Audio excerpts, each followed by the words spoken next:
যে ঘুম থেকে উঠে যে নামাজ পড়া হয়, এই নামাজকে কি বলা হয়? তাহাজ্জুদের নামাজ। এটা জান্নাত লাভের আমল, আল্লাহ তাআলার নৈকট্য অর্জন করার মাধ্যম।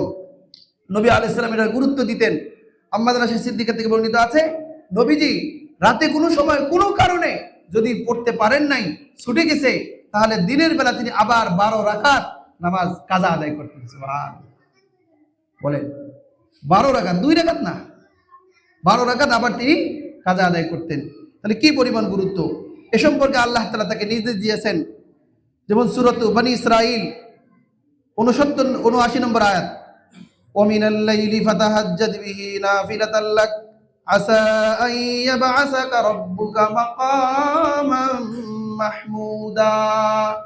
নবী, রাতের কিছু অংশ আপনি তাহাজ্জুদের নামাজ আদায় করেন, তাহলে সেটা হবে আপনার জন্য অতিরিক্ত নফল।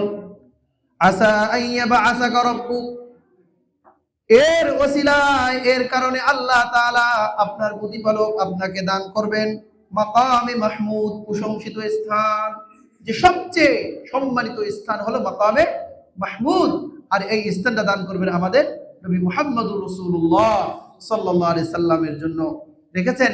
আর প্রত্যেক আযানের পরে আমরা সেটাই কি করি? ওয়াবাসু মাকামান মাহমুদা আল্লাযী ওয়া'আদতা, আমাদের নবীকে আপনি মাকামে মাহমুদ দান করুন, যেটার আপনি প্রতিশ্রুতি দিয়েছেন। আর আমরা যদি নবীর জন্য এই মাকামে মাহমুদের সুপারিশ করি, আল্লাহ নবী বলেছেন, আমার জন্য যারা এই সুপারিশ করবে, আমার সুপারিশ তাদের জন্য ওয়াজিব, অবধারিত হয়ে যাবে। বলেন সুবহানাল্লাহ।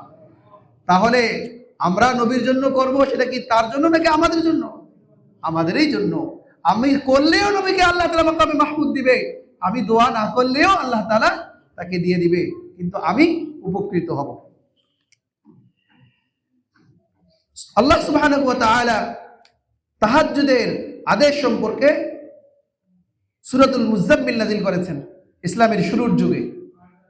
সূরাতুল মুযাম্মিলের শুরুর 5-6 আয়াতে এসেছে আল্লাহ বলেন, ইয়া আইয়ুহাল মুযাম্মিল কুমিল লাইলা ইল্লা কালিলা, হে বস্ত্রাবৃত ব্যক্তি, চাদর পরিহিত ব্যক্তি, কুমিল লাইলা, তুমি রাত্রে দাঁড়াও, ইল্লা কলিলা, সারা রাত্রি নামাজ পড়ার দরকার নাই, সামান্য কিছু, নিসফাহু, অথবা অর্ধেক রাত্রি, আবিনকুস, অথবা অর্ধেকের চেয়ে কম, আবিনকুস মিনহু কলিলা, অথবা আউজিদ আলাইহি, অথবা অর্ধেক রাত্রির থেকেও বেশি, মানে তোমার সাধ্য অনুযায়ী। আগে বললো অর্ধেক রাত্রি, অথবা তার থেকে কম, অথবা তার থেকেও বেশি। আর ওয়ারাত্তিলিল কুরআনা তারতিলা, রাত্রিতে দাঁড়িয়ে দাঁড়িয়ে সুন্দরভাবে কোরআনে কারীম তেলাওয়াত করো, ধীর স্থির ভাবে কোরআনে কারীম তেলাওয়াত করো। আল্লাহ বলেন, সারা রাত্রি তোমার নামাজ পড়ার দরকার নাই, কারণ ইন্না সানুলকি আলাইকা কাওলান সাকিলা, নিশ্চয় আমি তোমার প্রতি এক অতি ভারী বাণী নাজিল করেছি, কোরআনে কারীম নাজিল করেছি। ইন্না নাশিআতাল লাইলি হিয়া আশাদ্দু ওয়াতআ ওয়া আকওয়ামু কিলা, নিশ্চয় রাত জাগরণ আত্মসংযমের জন্য অধিকতর প্রবল এবং স্পষ্ট বলার জন্য অধিকতর উপযোগী। যে দিনে তো কত কোলাহল, কাফেরদের চিল্লাচিল্লি, তারা কোরআন শুনতে দিবে না, রাত্রিতে কোনো জ্ঞানজাম নেই। আপনি রাত্রিতে দাঁড়ান, নামাজ আদায় করেন।